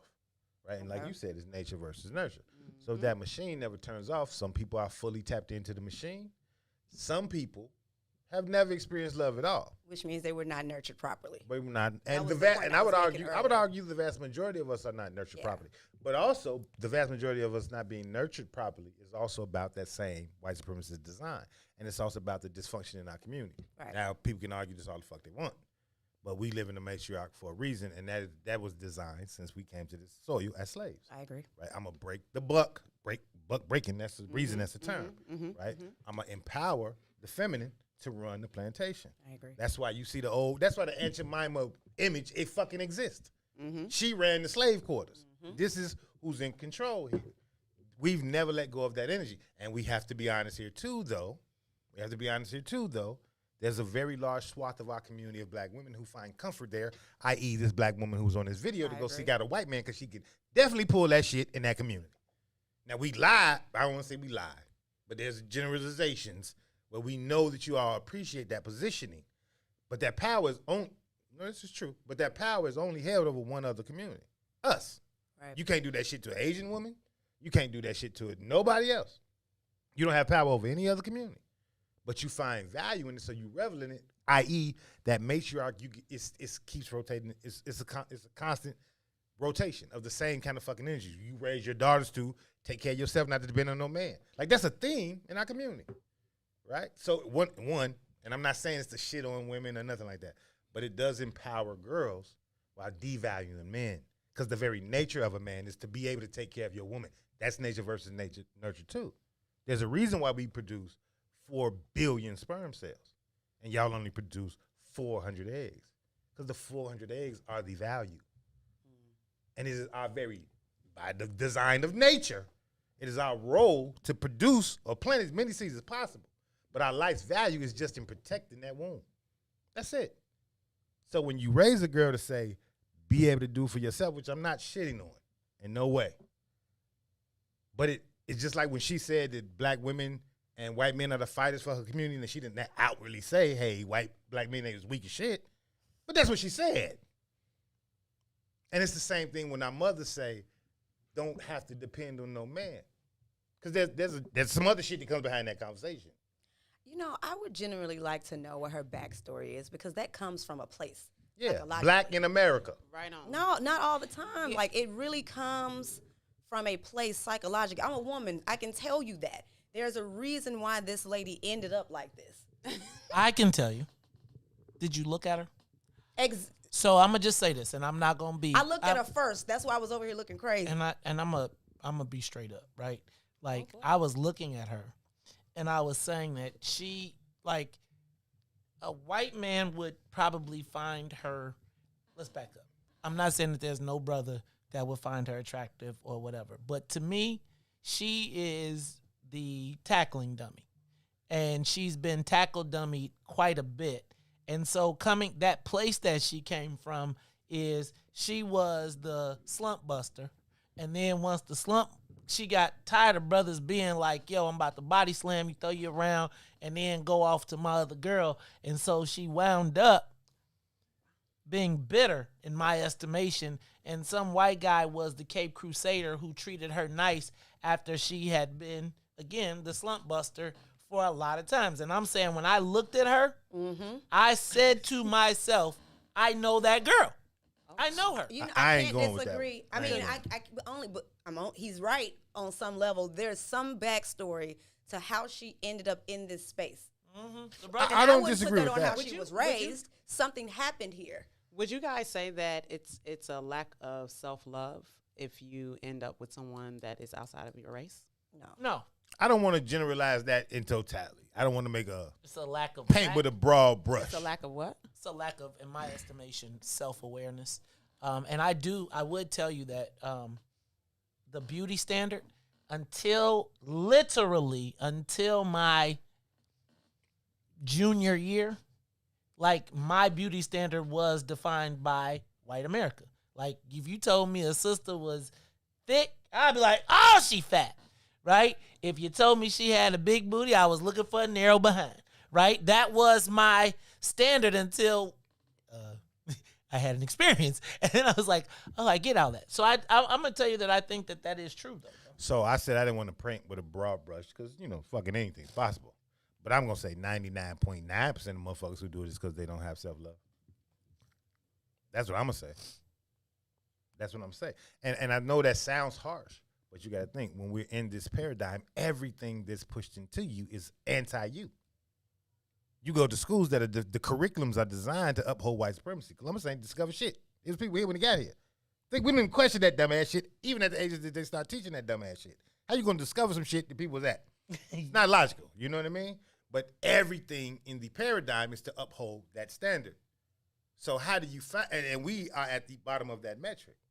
Because we are the most threatening to their world domination, right? So how, if you're learning through said system, how could you find value in self unless you are coming from a root of something that has some different understanding than whatever the averages or the social normative was, right? So there's been this show that's been getting played on TV for the last month or so. It's called Soul of a Nation. Y'all seen that at all, Soul of a Nation? I've heard of it. So one of the pinnacle parts of the show is like every week they'll ask a question, and it's like they're interviewing like very high-level black celebrities, black people done, incredible shit. They trying to soul of a nation, i.e. we going to pump up some black shit. But at the end of the show, they get all the celebrities in the room and they ask them a question. They say, when did you know you was black? For me, the question is offensive, right? Because if you come from some healthy shit, you would have been born into blackness. It wouldn't have been a moment where I said, wait, oh shit, I'm black. So if you got that moment when you say, hey, well shit, I'm black, it's usually in reference to whiteness, right? So you get a lot of answers like, well, when Becky Sue wouldn't let me go to the prom with her and her mama said that she can't deal with niggas. Or when I went to math class and they said you got mud on your skin. It's all this traumatic shit. Now that might not outwardly resonate as lack of self-love, but if that's what you're defining your moment of finding yourself, how the fuck could it not be rooted in hate? I would disagree with the lack of self-love, but I will agree with it comes from a traumatic place. And those two things are very different. And I would say lack of self-love. I would say that considering the blackness in you, but I would say I always loved myself. I didn't necessarily love my blackness initially, and I think now that I feel they're merged, that you can't separate them. But I would say that I don't necessarily think I lacked self-esteem or I lacked love of self. I just think how I defined that love of self was based in a standard that was based on grades and that white component. I know we got like a minute and a quarter before we go to break, right? But we've been having this conversation from the perspective of interracial dating, interracial marriage, and I didn't even get into the data of the shit because the data is some whole different shit. But look how I think we can make the same argument about self-love. And I think because of the connotation of saying that I suffer with self-esteem is such that it is in our communities and just in America. Like to outwardly say, hey, man, I don't feel good about myself, it's some shit most people won't say. We agree or disagree? What? I love me, but I was like, I don't know. I just think it's rooted in different things. And I really don't believe that because you decide to date interracially, you lack love of self. Look, though, and I think that is probably far. I'm saying that most people probably wouldn't say that. They wouldn't, I hate myself. Right. I wouldn't say that, right? But listen, trauma-based on some level when you talk like that. Right, I'm with it. It is trauma-based, right? And if we take it outside of the context of black-white interracial dating, we can also see it in the context of surgical enhancements. Agree or disagree? All them people, we like. There's a term called Instagram model now. This in the lexicon of human conversation. Yeah, it's normalized, right? Most of them women are plastic. Do we think that stems from a place of lack? Okay, we got to go to break. It's 4:30. You are tuned in to I Said What I Said. Oh, the one's in it for the Black People Network. We will be back in a quick second. WIIFTBPM. Everybody's talking about the all-new Sam Silk's Chicken and Fish. Place your order today for a delicious meal. The chicken and fish are fried to perfection, featuring a wide variety of catfish, perch, tilapia, whiting, and shrimp. Now it's your turn to see what everybody's talking about. It's the all-new Sam Silk's Chicken and Fish, Chicago's newest spot for delicious meals. Stop by at 2537 South Wabash in the South Loop, or get contactless delivery from DoorDash, Uber Eats, Grubhub, and Postmates. For more info, call 773-807-9010. 773-807-9010. Sam Silk's Chicken and Fish is open just in time for lunch, or take it to the house for a delicious dinner. It's Chicago's new spot for perfectly fried chicken and fish. Don't wait any longer. Try it today. Sam Silk's Chicken and Fish, 2537 South Wabash in the South Loop. Sam Silk's Chicken and Fish. Shop at Black-owned and operated Solo Beauty, where you are appreciated and respected. Located at 8158 South Cottage Grove, Solo Beauty can supply all of your black hair care needs. Solo Beauty is open from 11 a.m. to 8 p.m., Tuesday through Saturday.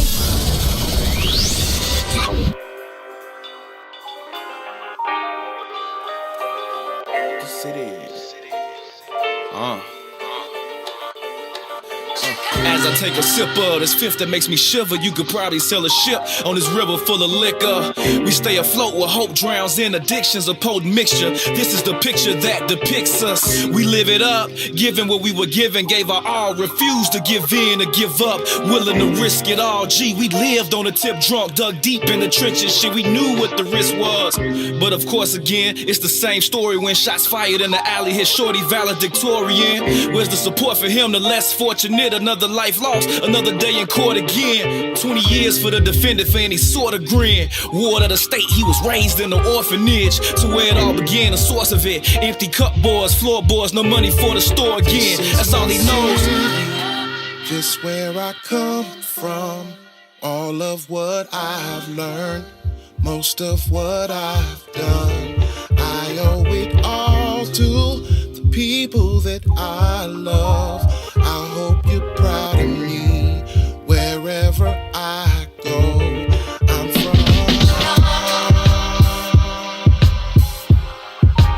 I'm from.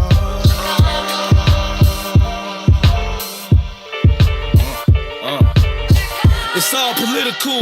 What you tripping for? The richest ones get riches from the rituals. On the tip with hype, tippy toe. For a fix a blow, getting dough. Running every type of give and go. No Philip drumming in these different strokes. Where we come up on these risky roads. Pray for a pot to piss in for the kitchen stove. Criminal capers just to get us on. Bagging up the same order that gets us gone. Thinking maybe one day we may hit that goal. Until then I'm outside until I flip this soul. Grabbing bagels from the sick go on Cicero. I see a visual of them people frisking bro. Stretched out by a shorty with a grimace on. Sometimes it ain't even the money, it's the principle. Can tell you why we died, but what are we living for? This is my city, this where I come from. All of what I have learned, most of what I've done, I owe it all to the people that I love. I hope you're proud of me wherever I go. I'm from. More white men will talk to me than black. We are back, and they talking about the white men that are attractive to them and how they talk to them in the clubs. So you are listening to I Said What I Said on What's In It for the Black People Media. Elevate this whole mess, a hot mess. You just took it to a whole nother level. God. You know what? That's it. Before we get out of here, though, I sent you that tweet thread too, and I sent you that for a reason, right? Because you all talked. You said more just a minute ago. You said more white men approach you publicly. Is that what you said? Yeah. Than black men. That's because that's been my experience. I could imagine that because here's the challenge. The challenge with the halfway decent black women is that a lot of us have experienced the stankiness already. And so it's like that. You spend the whole time, you spend about a good 2 hours being like, is she finna be stank? And I don't even know if, first of all, they in their phones now. But secondly, I feel like most of the sisters used to be when I was in the clubs. Would be like, I ain't, like you buy them a drink, they like, that don't mean you get, look, ma, I'm just dropping off the drink. You cute, but I'm going to keep on moving. I think white boys have nothing to lose. Like, to me, they like. Do you think they respond to white boys with the same energy? No. I think that there is two different responses. I think when I see black girls that are not used to getting responses by getting talked to by white boys, they're kind of flattered. Like they might be like goofy boy or whatever, but they're kind of flattered. And the ones that already date white guys, I think the white boys have the signal. They got the bat signal already. They do. There's a back signal. Y'all got a bat signal. They got a look about them. You be like, that's a white girl dater. That's a white boy dater. You be like, oh yeah, that's a white boy dater. And I'm gonna tell you, here's the other thing. Usually when you see a white boy with a black woman, she's a 9 or a 10. 8. She's an 8 to 10. Starts there, finishes there. If you see a black dude with a white chick, usually she may have started as a 8, but she's on a sliding down scale. I don't even know how to quantify the white woman scale. Okay, well, I'm just gonna tell you. We'll start with Heidi Klum, right? So we'll go with Heidi Klum, and then we'll just slide on down. I don't even know who that is. Okay. Who's Heidi Klum? The one that was married to Seal. I still don't know who it is, though. Okay, it's all good. It's all good. But I am gonna say that it works in reverse. Like I feel like the white guy, if he's got a sister, he knows that this sister, if I bring her home, everybody gotta be like, oh yeah, she got sense. Yeah, it makes sense. A black dude be like, he feel like the white girl is the trophy, regardless of what size, shape, color, or skin. So like when you be in the hood, you see them in the hood, right? They be Laquan, come back here, right? And she got the gray baby, and she walking down the, and you see on 60 the gray baby, gray, curly hair, just a little bit different than no. Just anyway, 2 is pure blood, dark skin, so I'm gonna leave him alone. But I do believe that there is a scale. I mean, I think that if you look at the sisters that's in the hood, I mean, the white girls that's in the hood that's riding around, and I feel like the brothers that find a white girl in the suburbs from the city think they really came up. Where the brothers from the suburbs be like, dog, she. So Mary and Don got into a conversation the other day about colorism too. And I think that's interesting in the context of this particular conversation. When you look at interracial dating, at least from my perspective, this is from the outside looking in because I've never touched a white woman in my entirety. When I see that from the outside looking in, it looks like I don't want to say all of, but the vast majority of the brothers that engage in white women are extremely dark. And that's because you've been in the suburb. I mean, because you're in the city. In the suburbs? No, man, I've been all over the country. I've been everywhere. So what I'm saying is, that in my experience, that's what I see, right?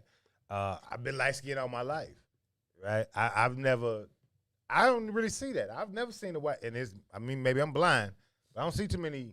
Now, they producing great babies, like you said, whatever. That's laughable. But I don't see very many light-complected black men engaging white women. Now, going back to the colorism context of the conversation, I'd have to be honest and, we are in the same paradigm, right? So we respond to the racial context of the conversation as well. And if I just even tap it into my own understanding and my own experience, because of that, I probably tapped in at a different level of the desire to engage black. You know what I mean? Because of the pushback that comes from within our own community. Yeah, right. Right. So there's never been, I've never even seen an attractive white woman, and I'm not saying they don't exist. They just don't exist to me. You know what I mean? Because of the way I've been wired and what I've been rooted into.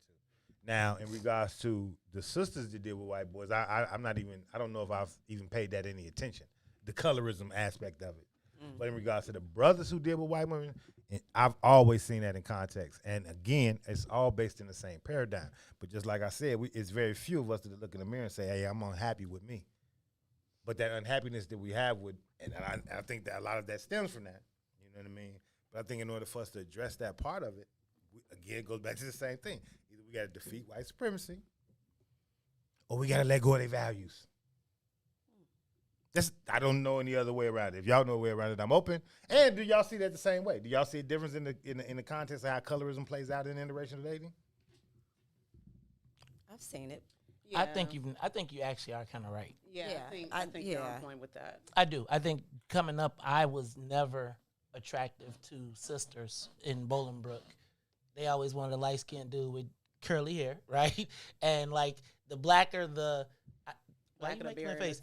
When it did come to the white girls though, they were even when you went to like Joliet and you saw the folk, like I might hate to say that, but they was usually like you had a better shot realistically because all the sisters in Bolingbrook was like, man, I need me a sit. Either you need to be light skinned with a Jerry curl. Remember that's when I came up, or you needed to be an athlete, or you needed to be from the city. And so our options then became right, and you didn't have to be the light skinned pretty boy to get a white girl. And I would also say that it does seem that white boys that date black women do tend to date darker, and I would often say probably the girls that initially we didn't see 100%. The beauty in. 100%. We didn't see the beauty in when they were right, and it's almost the same thing. Like on the reverse, where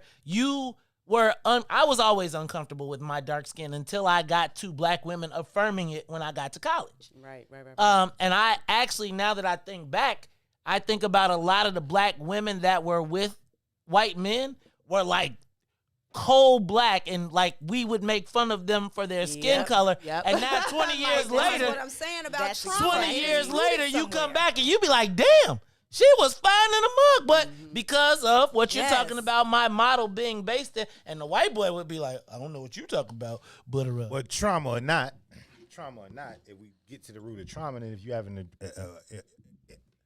embraced that trauma and grown through it, then you are dealing with lack. You are dealing from a place of lack of self-love. No, you could have gained it. You could have left it, but you could have gained it. No, I'm not honoring that at all. Let's use, and since we're here, we're talking about this specifically, right? Let's use Serena Williams as an example. To me, everything that he's saying is a perfect example of that. I can see that. Black people out here, can you say shitting on this? Yes, you can. We've been cussing all goddamn day. I know, but some words are harsher than others. But you know, they what did you just say? You said black men been shitting on her? They was shitting on her. Like, oh, she was too big, or she was too muscular, or she was too this in the face, and all of this. And then was going on. What black men y'all be listening to? A lot of black men everywhere. Were not about they were Serena. not about Serena Williams at all. Let me tell you something. This ends this conversation right here. But I'm saying, let me tell you this though. Well, let me tell you this. Let me tell you this. Period. If you got got a big old ass in the black community, you good. That Okay. Period. So I'm not that guy though. I'm not. Yeah, you might not be, but we're dealing in the generality. I got you, but A big ass is like a black card. You get money anywhere. This camera's over. Okay. This camera here is over. But no, I'm gonna be honest with you. Like I got much love for Serena, but like that, tennis superstar, but I'm not saying she's like attractive to me at all. But I don't think you're the standard in that regard. I got you. Because I think a big ass trumps everything in our community.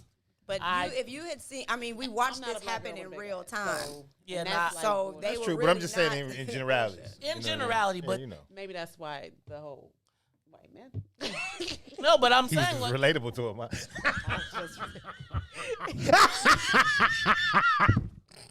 Two. Dog. Black man don't talk to me. Oh White man my do. God. Well, I love you some Mary Q. Oh shit. That was perfect timing. I missed it. What did you say, Mary? Oh, Mary. No, but I do think you got. I do think. Mary said, "Look, I ain't got no ass. That's why white men like never me." been a black girl with the big ass. Like that just wasn't my. And I can say. I mean, I'm not saying that about your posterior, but I am gonna say like I White do. boys like ass. Two, I agree. Growing up, like a lot of dudes growing up was like, man, look at, and brothers would be body first, and then body, and then face might not. Face would count eventually. I think I was always like face first.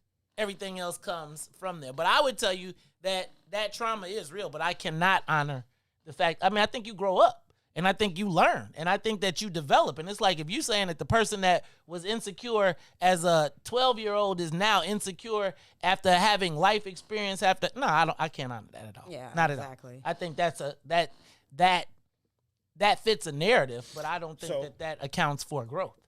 It might not account for growth, but again, I think you all are dealing from a very. You're pulling from a small pot, and I think you're not dealing with the generalization of the public. We still live in a bubble. I think so. All of us. And it's hard to get out the bubble. Like it is what Why it is. do we? No, I can't speak, but I can't speak to the bubble. Float in the bubble. No, but I'm saying like I think that there's two things. One, I think that you have to talk about in general. Here's the definitive though. If everybody If the shit wasn't true, we'd have a much more successful community. We can bullshit all we want. The vast majority of the phases in our community are attached to our lack of self-worth and our lack of self-love because we lack identity. I.e., we search for identity via money because money looks like whiteness. So miss me with the we healthy because we not. Nobody said we were healthy. Nobody said we But were healthy. we're trying to quantify our lack of health not being attributed to lack of self-worth. No, what you and did, it is. no. What you said was the people that grew up dating interracial people have still, they're always coming from a place of lack. And I said, that's bullshit. What I said was, I don't want to paint with a broad brush. So I said, in my opinion, that the vast majority, yes, are coming from a place of lack. And why? Because you can't get away from a place of lack. You can't get away from a place of lack when the whole construct is designed in opposition of what it should be valuable to you. If the design is for you to be not in this place of value and you don't have a special something, because it takes a special something, right? Miko just said this. We had a conversation offline. Miko's parents are from the West Indies, right? I.e. rooted in some kind of history, lineage, tradition, foundational. I got my own language. I got my own dialect. We different. Right? If we're coming from the American soil and we don't have none of that and we are aligning ourselves with an oppressor's vision of us, how the fuck do we grow healthy people out of that? That's not what you said in the that sounds great. Yeah, I didn't give the whole speech. Okay, so when I said that the vast majority, but when you're talking to three people that are sitting here and you're making you were talking to us specifically. You weren't saying I got your general, but you're having a conversation with us individually. Right. And essentially what you said was that if at some point in your life that you were dating someone out of your race, that you can never, and this is what you said, I got it. You said you are always forever going to be coming from a position of lack. And I would say that that's every fucking black person in the universe. There is no black person that has a standard. So even if you read 500 books, you're still being measured against a white standard. And I'm not disagreeing with that at all. Okay. But it doesn't take away from it being truth. It doesn't take away from it being truth. I would say this. If their standard is the standard, because we don't have a standard. I'm with you. So I think this is a circular conversation, right? This is going to be a circular conversation. It's circular because we're trying to defend an idea that I'm not trying to defend. No, we're not trying to defend an idea. You're defending an idea. You're defending your position in life. No, listen. I'm saying we're unhealthy. I agree with that. I'm saying we're unhealthy based on this narrative, right? And I'm saying there's no percentage of us that finds health within this narrative. What you're saying, if I'm interpreting this right, that can't be true. We're growing towards health. I'll argue that point all fucking day. No, I was speaking for myself. I'll argue that you're point. saying that I'm not growing to you. No, so then that means that what you're saying is from the day you go, you don't have the ability to move forward. That sounds crazy to me. No, I'm not saying you don't have the ability. I've never said that. You can't start to get healthy? What do you mean? That's not what I said at all. What you just said. You're not moving towards health. Did I miss that? I want you all to be involved in this. Did I miss that? Help me out here because he is missing something. Did I say that? What did I miss? Say that? You said that generally speaking, not the pot or the bubble, we're not healthy. And a lot of the times the reasons why we veer over to the other side is because we're searching for something because we lack self-love. And self-worth. And I personally do not agree with that. Okay. From my own experience and having been in that type of relationship, it had nothing to do with my self-love. I just liked a person, and a person liked me back, and it was cool, and we vibed, and we had good conversation, and it ended up being what it was. I didn't lack self-love at one point at all in that situation until a person made me feel like I wasn't enough. And that could come from white men, black men, whatever it is, it's still a man. So that had nothing to do with how I felt going into anything or why I left. Like, you know what I mean? So it's hard to quantify that when you're in a room like this and say, generally, we do these things if you've never had the experience, because you haven't, right? We do these things and we end up in these spaces because there's some kind of lack within myself where I wasn't healthy enough to stay in my lane with my race. That's unfair because that's not the reality all the time. Okay. It's an unfair statement to make generally if you've never had the experience. I have to say that I have a healthy self-worth, and that did not have any influence on who I ended up with at the time. So now, the basis of this conversation has been predicated on the generalities. Right, and that's right? So and when I asked you to name the 4 generalities separating from yourself, entirely I've been rotating this over and over throughout the entirety of the conversation. We're talking about the keeping it general, and that's fair. The broad, and I understand that. Okay. Yeah, I get that. And I also made a statement that it's very difficult, and this is the basis of any relationship. It ain't got shit to do with white, black, any of that. None of interracial, racial shit. Again, this is me again. This is opinion based. I think it's based on some fact, though. Right? Every relationship that you have, whether it be with an intimate relationship partner or just, randomly finding some friendship or bond with somebody, it's a mirror. Right? I agree and it's with a that. reflection of what you need to internally deal with that you won't force yourself to deal with. So every illness that you come, it really points out your most limiting belief about yourself, whatever relationship it is, right? And the goal of that, via going back to nature versus nurture, the goal of that mirror is to help you fix the most important relationship in your life, and that's the one with yourself. That's the goal of every relationship on this planet, in my opinion. Is it always the limited side of yourself that you must see? Agree with that at all. The goal of every relationship we engaged in is a mirror reflecting your most limiting beliefs about yourself. That sounds Does it great always for have somebody's to book. be the? I don't agree with I it. don't agree with that. I at hear you. all. That just Does doesn't it- mean I agree with it. That's all. That Does sounds it always great. have to be the limiting factor?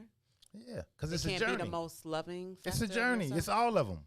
But with the hangups that you're gonna have in any of those relationships, it's gonna force you to deal. The loving part forces you to stay there. So Because if it's you didn't all- love, you wouldn't even look. You wouldn't deal with the shit. So it's all in there. Yeah. So i.e. going that's back one to of those Cherie parts.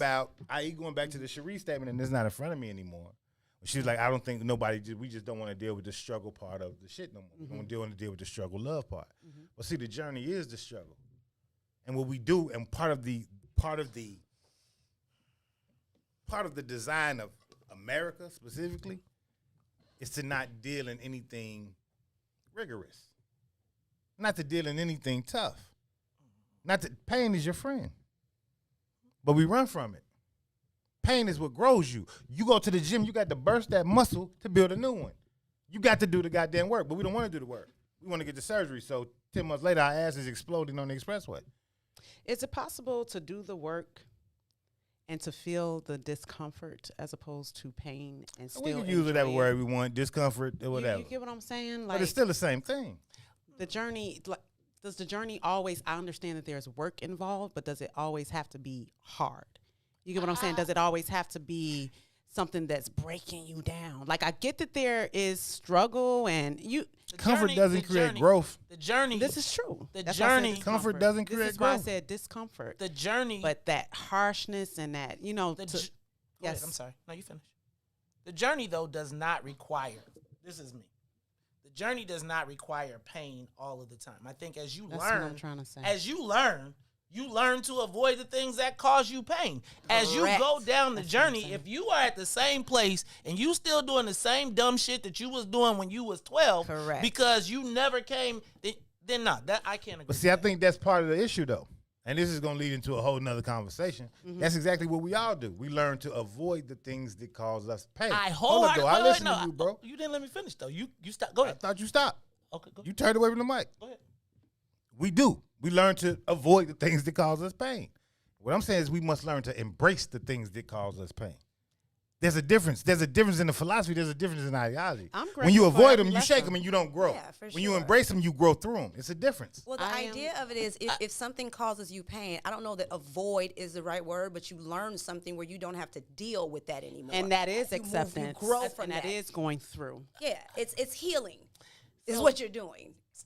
You know what I'm saying? And It's it's not, a, if I don't it's want a to be in the process same of pain I was that in you got. 10 years I'm not ago saying because stay in pain. That's not what I'm. It's I a, feel like it's it's a process. teaching me Work in the something. process. I'm not saying sit in the pain. I'm not You saying gotta be wallow in the healthy pain. enough I'm saying you got to want embrace it to not walk be through it. a part of the pain anymore. We're all saying the same thing. Literally saying the same thing. But every journey is not through pain. Right. And I just every gotta journey say is that. not through pain. It's not. It doesn't have to be. It's every journey is just not through pain. And I think that there are challenges. I think that each one of those challenges, whether you look at them as pain or whether you look at them as challenges or a positive, right? Each one of them should add to your experience so that you don't have to re-experience Correct. that negative, if it was negative, or if it was positive in your journey, then you say, I'm going to go that direction because that's the positive outcome that I came with. In the words of Frederick Douglass. I'm right and you not. That's true, too. But he didn't say that. He said there can be no progress without struggle. Yeah. And nobody's negating the struggle, but how long do you need feel the like as struggle. But there can be progress without struggle. Exactly. Do you need to stay within the struggle or you overcome I'm it? not never saying wallow in the pain. Do you believe that there can be progress without struggle? No, I don't. Okay. I don't believe that. And that's I think until you embrace the discomfort, you're not gonna grow, and that's in anything. You want to be a goddamn, you want to be the best athlete. You're gonna have to Discomfort push. does not You're gonna mean have to pain. push through. You're gonna have to push through. You want to Therapy be the matters. greatest this or the greatest that. You're gonna have to push through, whatever it is. Whatever it is. that discomfort, do you believe that discomfort and pain is the same thing? Too. Yeah, basically. I think we just, for me it is. I think that's mincing words when you change, I don't think it's as big a difference to matter. No, there's a different level. That's a different level. Like pain is pain. Discomfort is, okay, I'm a little uncomfortable. What can I do to avoid being in this type of pain? And that goes back to relationships too. When things become uncomfortable, how long do you stick around before it becomes painful? There's two different things. They're not really interchangeable. Because if it's too much discomfort, you probably shouldn't be in that space. I'll give you this one. But you'll you stay stick for around pain? till you stick around until you grow through it. And if that man is the cause of your pain, he'll leave you. He'll walk away from you because he won't be able to withstand whatever that growth is. If he hasn't grown with you. I don't even agree with that. That's though. not always There's people that have been married for 50 years and it's somebody been Then abused. you're not growing. Then you're not growing. If you're there wallowing in the pain, then you're not growing. You have multiple levels and multiple places that you grow in. There is not one level of growth. You can grow maturity and you can grow in age and not grow in education. I can't agree with that. Yeah, I That's can't fine. You agree with cannot that agree either. all you want. Right. Sorry. I'm just That's saying. what this is. This is opinion based. I got you. Yeah, I can't agree with them being interchangeable at all. That's fine. Things are uncomfortable. Herb, get over here. But I think it's a necessary part of life, though, whether you call it discomfort or pain. And I think the very narrative of America is to avoid both. I think the very narrative is to avoid both.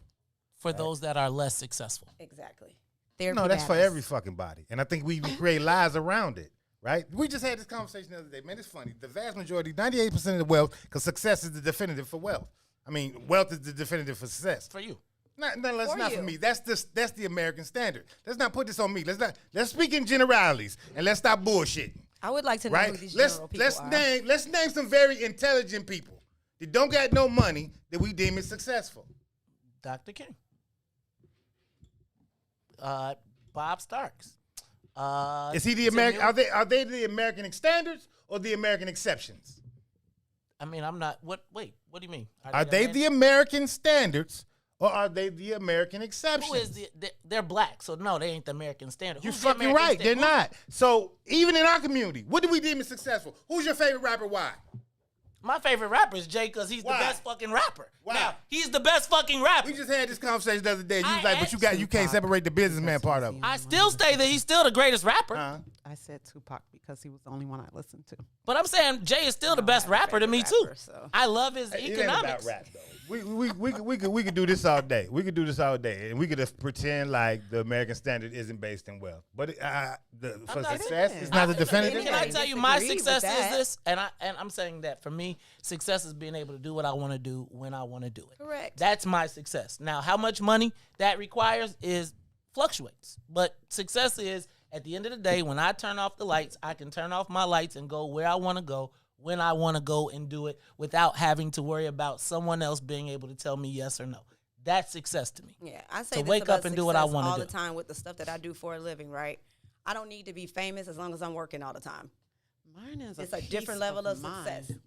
It's just a different, like some people want that. That's successful to be seen and heard and, all in this space. And I'm just like, look, if I can get up every morning and go record some stuff and go make this good money and just consistently doing that, that's success to me. Because I choose what I want to do. Just like May said, I can do what I want to do, and I don't have to answer to nobody for it. Mine is just a peace of mind. That's my idea of success. That's beautiful. Thank you. Well, it's 5 o'clock, and we plan to be out of here by 5. I want to read this one last comment before we get out of here. I want to read this one last comment from Ray Thompson because we haven't gotten into the comments. Wait, can we hear your what's success? No, we're gonna go to Ray Thompson's and then we're gonna get up out of here. Okay, Mr. Consider over-the-counter painkillers. Americans will to soften real-life human pain at all times. Avoidance of pain is taught. There is no growth without pain. The pain is a sign of things must change. It's the only point I'm trying to make, and it is the truth. It is. I agree with that. Well, you all were tuned in too. I said what I said. We appreciate both of our guests. He definitely said what Mary he said. Q Angel and Miko Monroe. I am your gracious and humble host. Oh, look at that. Where's the humility? Missed that. Toussaint Werner. Yay, We appreciate you greatly for listening today. Please tune in again Monday. Smooth jazz. Listen, hold on, do it again, right? Let's do it. Let's put the music. Please tune in. Come on, Do now I'm going to rush. Tune the fuck in Monday, goddammit. Just here so I don't get fined. Go ahead, hit him with the. Here so we don't get fined. Go ahead, let's go. Miko's fully through with this shit. She won't be back next week. Mary Q has also agreed that she's through with this shit as well. I love it. And I'm questioning myself. But again, we were glad that we had an opportunity to bring this conversation to the masses, even though they were equipped with full bags of lies and bullshit. I still appreciate their time. You gotta do that in the smooth jazz. I fully appreciate their time. You gotta curse in the smooth jazz. That's right, because they don't take it as harshly. I fully appreciate their time. This is how you curse in smooth jazz. I wish a motherfucker would. I wish a motherfucker would. I wish a motherfucker would. Right on, Tune Jack. the fuck in again Fuck this with us. Monday, where you can catch all of the great shows on the What's in It for the Black People Network, starting first with the Maze Jackson Show in the morning. Listen to that. And right after the Maze Jackson Show, we have the Book of Dawn. Take that. Then after the Book of Dawn, take that. On Monday, what happens right after Book of Dawn on Monday? Then we have the Toure Muhammad. Then we show. have the Toure Muhammad show on Monday. And the big. And then right after that, we have the homie, T-Time and Cuzzo Gino. And then after that, we have the greatest show on the network. Once again. So many shows. Look, let me be like. What's in it for the black people? No, go ahead. And as per usual, Mater on the boards. Mazes on the boards. Hate it like he does. Give his Wiz back his He's the props. best at that. He's a professional hater. Give his He Wiz spent their his props. whole life. Shout out to the Northern Illinois Perfecting Huskies. it. Go ahead, give it to him. Shout out to my brother Herb. Enjoy your vacation, boy. I see you soon. Thank you, everyone, Hey, for she's supposed to tuning be back Monday, you know? Thank you for tuning in. We love y'all. Thank y'all for tuning in, man. Herb should be back Monday, man. We appreciate Mary Q. We appreciate Miko. And we are out this block. You're beautiful when you needed me. Yeah, I was right there by your side.